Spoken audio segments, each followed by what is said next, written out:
Ранко не беше најучен во нашата фамилија Струмениковци. Во Битола се преселивме од селото 46 година.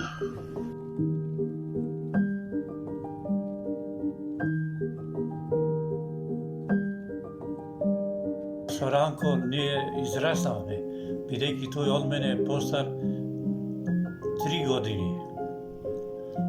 И затоа ние живеевме како браќа, не како да речам братучеди, од кои да речам излеговме доста учени луѓе. А од сите 5 браќа и неговите деца најучен беше Ранко Струмениковски.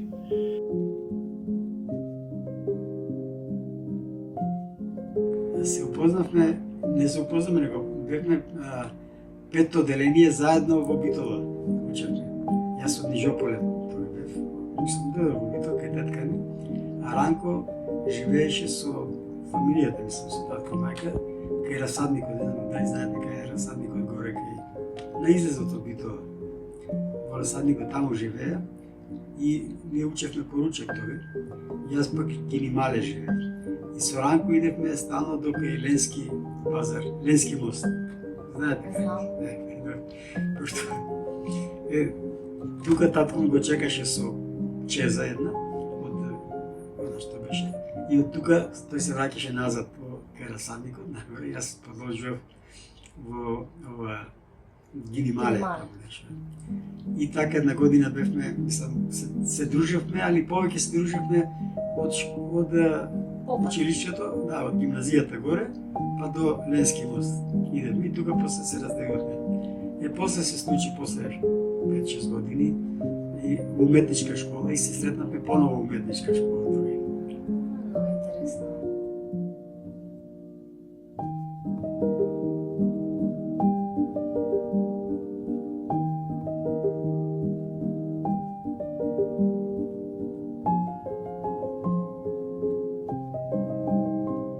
И верувајте, се спријателивме многу.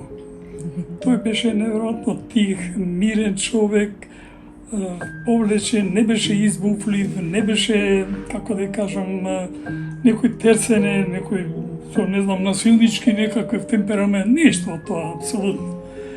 И ето така си имаме многу убав муабет, дури понекогот така се опушташе и за некои работи, као совет бараше, јас малку сум постар од него, и од вас кој сум постар, тие треба Чичковци да викаат.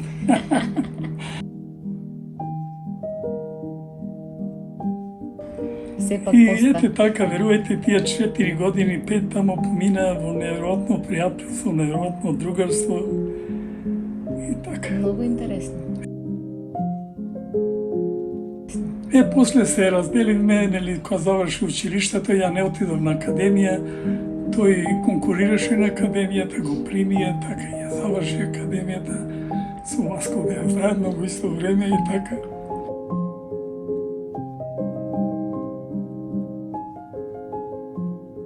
Можам да ви кажам, од тие школски денови во уметничка школа, Ранко беше многу солиден, беше надежен. Очекуваме, поготово после завршувањето на академијата, да почне да работи, да создава, да твори. Меѓутоа, тоа многу брзо се заврши и нажалост се тоа пропадна. Да останеше жив, верувам дека немаше така лесно да помине, ќе направише творештво. Прва година Во Скопје бевте да. И во интернат, од тога бевме, значи во интернат.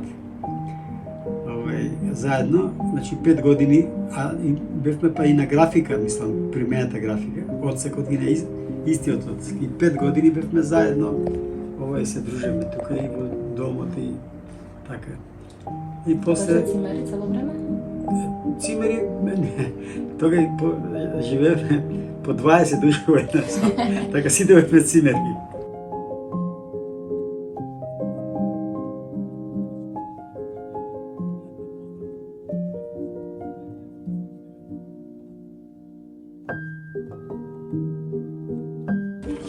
Овдека на вечерта на Матурска, еве го, некој тука со да. полна уста, еве сум јас тука. Да, насмеани, Тука бевме секогаш еден среќни. до друг, верувате, значи не сакам ништо да прejudicирам. Овдека сум со друг, еве го, со Васко сме Едното. овдека. Што се вели, едното бевте. Да, да. Еве го, овдека сме исто во група со пред вратата тука со Личеновски, директор ни беше Лазар Личеновски. После завршување тоа, конкуриравме во, а он имаше стипендија од Новац. И после тога беше, ако имаш стипендија, после треба да се јавиш таму да те вработат, као, мислам, дека стипендијата обовезна е тоа. Ама, кога ти да се пријави дека заврши школа, вика, да ме заработи. Што ќе во село, задруга, што ќе ве умети. Вика, што е применета уметност? Што е тоа? Она балет, вика, не би, му кажува цртање ова. А, немаме за тоа потреба. И го ослободи од обврската да она, и така да заврши со тоа. И после на академија бевме, уствари го примија него, после завршувањето, што конкуриравме на академија, него го примија, мене ме одбија. 63-та година бевме на Хераклеја, работевме таму и после на академија нешто. И се тука 63-та беше, да, 63-та и Ранко требаше да иде на војска. И тука го испраќаме нешто на таа една фотографија, кој што го испраќаме војска, а од другата фотографија па следната година па он се врати од војска, па мене ме испраќа војска. Тој имаше, иначе додека бев јас на академија, се бавев и со уметничка фотографија. И има Ранко, мислам, една поголема фотографија, сега не знам каде е, мислам, дали е чуват уште, што ја излагав во Белград и после тоа ја користеше за каталог. Така, некои повеќе детски, да речеме, тоа уште средна школа, која пред да идеме на академија, тука во Скопје, идевме некои бавчи така за пустени беа, што знам, идевме, што викаме, крадиме јаболка и нешто, и се качиме некој на дрвото некој, а Ранко долу седика, абе пушти некој јаболко, вика, што не се качиш горе? Абе ми шлајфуваат кондурите, вика, немаш. И така, испадна Ранко има шлајферици, кондури што шлајфуваат, не може да се качи на дрвото. После на академија пак, кога ќе добиеше он или јас кој ќе добием пари, добивавме од родителите ми со дома и на пошта, таму на Белград, кај железничка станица беше. И таму го ќодиме и сега нормално ќе земеш сега пари и по таа Балканска улица си идеше до Теразија, Белград е. Ама тука имаше неколку сладкарници, обавезно по една-две сладкарници да се частиме. Сладолед или нешто? Не, шампити имаше тога некои такви. И така додека се качиме до Теразија во две сладкарници.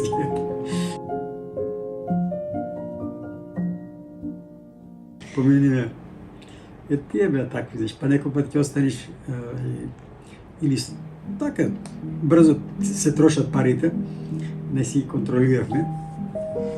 И ќе останеш, али прво ќе платиш за пиење, јадење, овој што е за спиење и за јадење во дома, другото што имаш ќе трошиш додека имаш. И сега некој пат ќе дојдеме така кнап, немаш пари и а ни се оди во кино или што знам што, вика, и сега ќе ручаме некој пат некако ајде појак ручекот некој пат ќе се погоди и викаме ај сега да да ги продајме бончињата за вечера, а тоа беше вечерата кој една карта за кино. Сам толку се. И ќе ги продајме бончињата и ќе одиме на кино нешто. И нема да ни се јади, јадиме. Ама ќе одиме кино, па и се погоди некој боз за филм. Па не си задоволни од филма, а си ги потроши вечерата и се враќаме гладни, незадоволни. Така се тие студентски денови.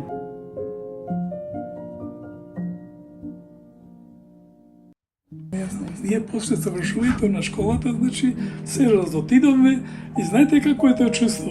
Човек мисли дека, добро, ништо, се расториме, утре па ќе се видиме. Едно чудо, повеќето од половината, значи, воопшто помина повеќе од 60 години не се сретнаме, ама не со сите, со некој, а има со доста што и денеска се среќаваме. Ама на жалост не има све помалку и помалку.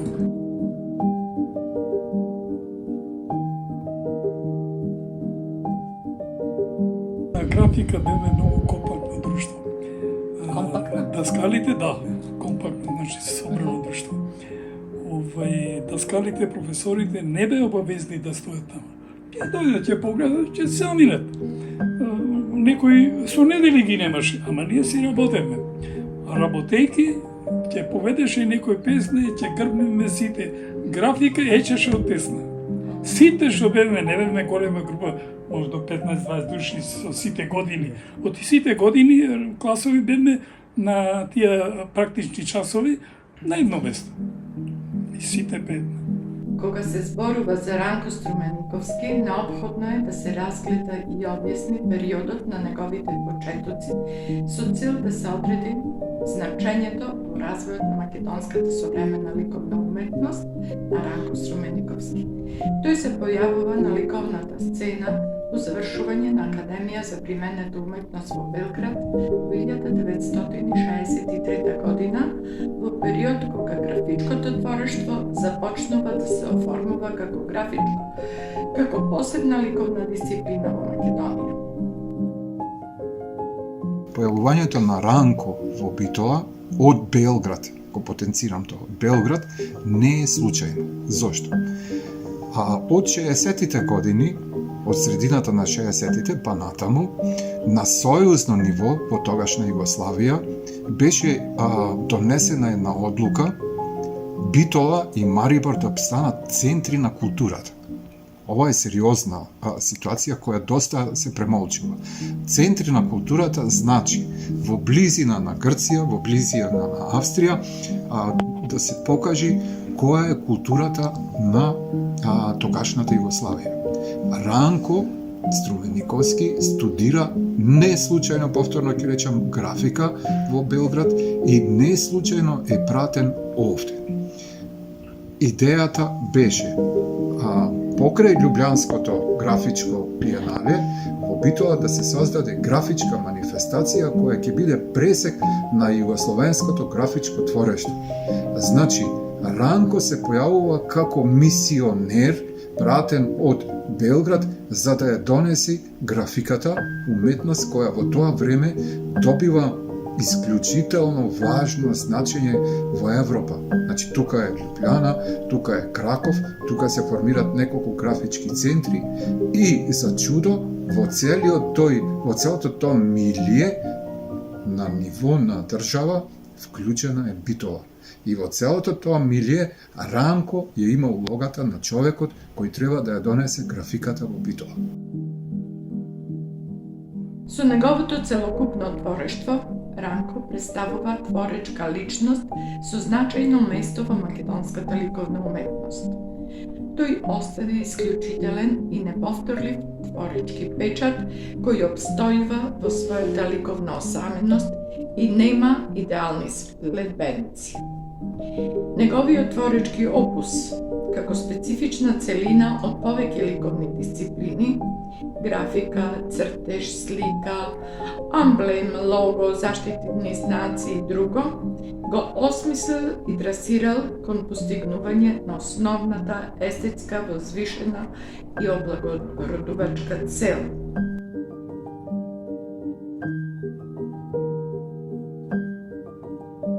Светот на Ранко Струмениковски е свет на лиски доживувања од природата, свет на сензибилност, убавина, разнежнета и распеана емотивност која повикува на оддалечување од реалноста и влез во загадочниот свет на уметноста. Во него царува специфично преспознатив ликовен ракопис на авторот, независно во која дисциплина ги изразил своите чувства. Инспиративните содржини ги пронаоѓа во оддавање почит на историското минато и во лирските описи на природниот хоризонт од Преспа и Македонија, како во графиката, цртежот и сликарските решенија. Кога би ме прашале за Ранко Струмениковски како графичар, јас би можел да кажам дека моето доверување беше со него негде по 70-те години, затоа што јас во тој период почнав со аранжирањето и почнав едноставно да ги уредувам излозите. За него беше многу задоволство, тој како графичар, за сето она што го прави. Затоа што графиката е простор слободен на кој уметникот треба да направи линија, да направи композиција, а мојот занает како аранжер беше на празен простор во стокова куќа или во излог да направам композиција од производите кои требаше да се изложат. Така да на Ранко му беше големо задоволство што сето тоа го работам, а кога почнував 91 во трансформацијата како приватен со Papal Design, почнав со рекламите, затоа што бев приморан да и правам тие реклами, почнав со заштитите знаци, она што Ранко го работеше 70-те години, она што Ранко што го правеше за сите брендови во Битола, а сум сигурен дека не наплаќаше и не можеше сето тоа да го наплати. Во денешно време, тоа исто како и во музиката. Ти можеш да пееш колку сакаш, али ништо нема да добиеш на почеток. Сега, ако пееш ке добиеш, се е врзано со пари, исто како и во фудбал и во спортот. Значи, уметноста исклучиво е за средини кај што има многу висока култура и кај што има добра економија. Сите од техниката му овозможи графичките креации да ги доближи до сликарските и да создаде симбиоза на ликовни елементи. Композицијата е препознатлива со централно фокусирање на основниот сегмент, додека линијата преминува во широки површини и добива абстрактна нота. Црно-белите партии, монохромната дводимензионалност од графиките во сликарските композиции зрачат со посебна нежност, постигната со колористички обликувања кои се движат во вид на пресеци и продори, колористички кратки интервенции, по целокупната површина со цел да се оформи сликаната композициска замисла. Изложбената активност на Ранко е многу богата. Пред ликовната публика во Македонија се презентира со над 20 самостојни изложби, додека неговото учество на колективните манифестации е многу побројно. Добитник е на бројни награди, пофалници и признанија, од кои би ја издвоиле наградата 4 ноември на градот Битол. И Шекалот, исто имаше и надимак и Шекалот. Од Шкембарот Шекалот. Исто е Коста, тој беше, сите ни кумуваше по некоја така. Значи Ранде? Ранде.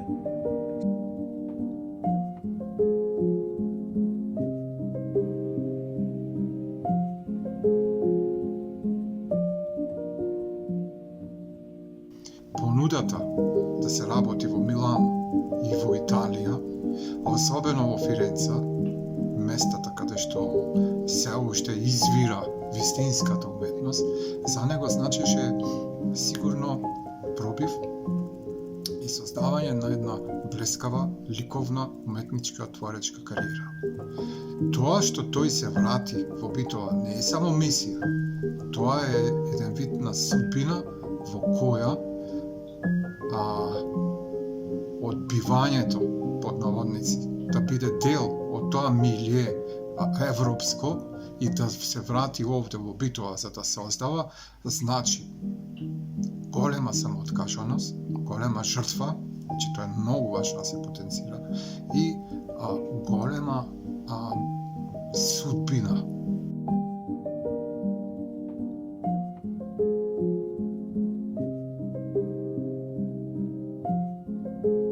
Ранко беше исклучителна личност од областа на ликовната уметност, кој гаеше посебен вид на уметнички начин на изразување. Особено се истакнуваше со своите ликовни способности за прикажување природата од негова гледна точка.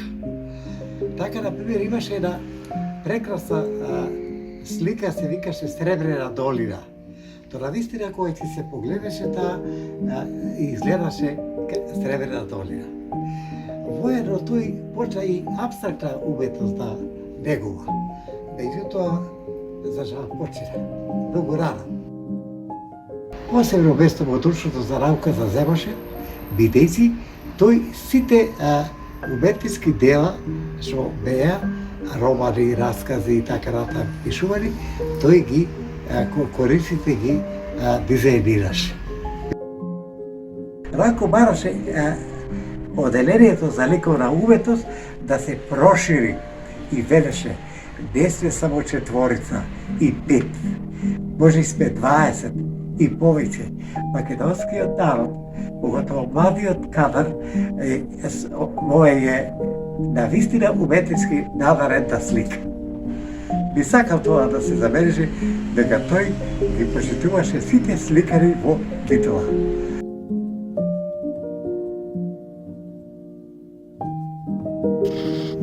Колку време се познавате со господинот Ранко Струмениковски? Се познававте? Се познававме и од по-програма. Сега 15-16 години во Киродан да робевме, заедно другари. Каков го знаете? Како добар човек, друштвен, другар, многу. Од страна на струката, на графиката? Од графиката ја познаваше доста човекот и добар соработник беше.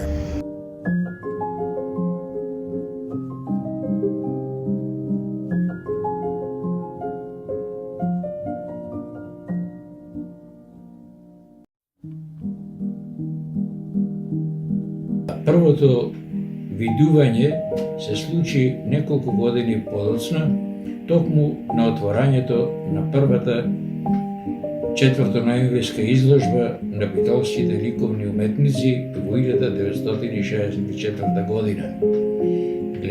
Гледајќи го мот, ми остави впечаток на исправен, строен, сериозен, мирен, млад човек, а потоа,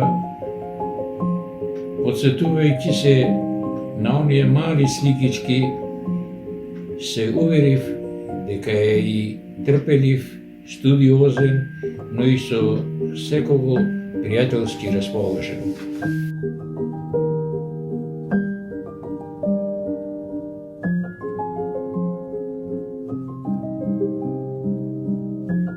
Трикотажата се направи, почна со работа негде 73-та година, ми се чини, или 72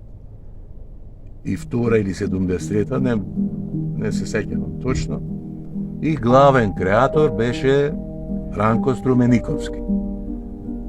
Покасно ја зедовме таа Милена Бркле, истото, и почна познанството мое со Ранко во тие години. Првото патување што го направивме со Ранко и со Милена, негде затоа викам 73-та година, мислам, беше во Лесковац.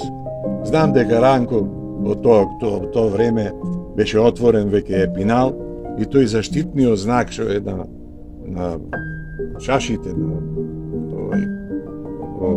Епинал е негово. Во основа беше графичар тој.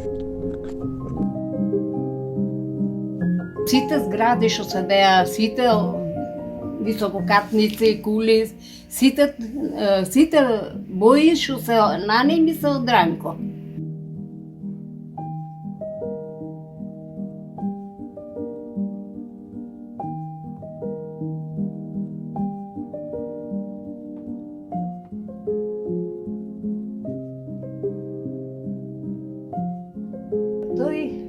Ги одредваше боите на сите објекти што се градеа во Битола. Ги одредваше боите, па заедно одевме и многу се консултиравме еден со друг.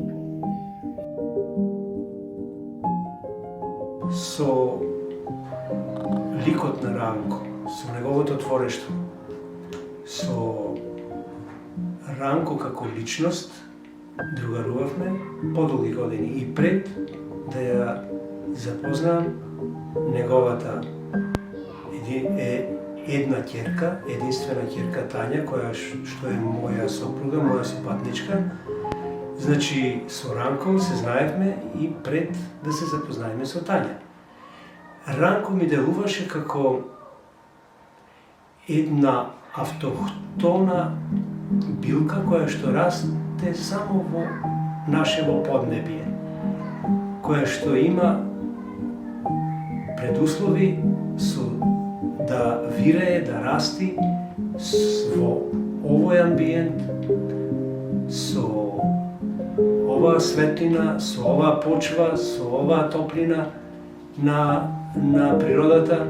И Ранко ми делува како токму така како во уметноста, како специфичен, единствен, неповторлив. И како таков, како осамена билка, обстојуваше за време на неговиот живот и неговата уметност обстои до денес како единствена.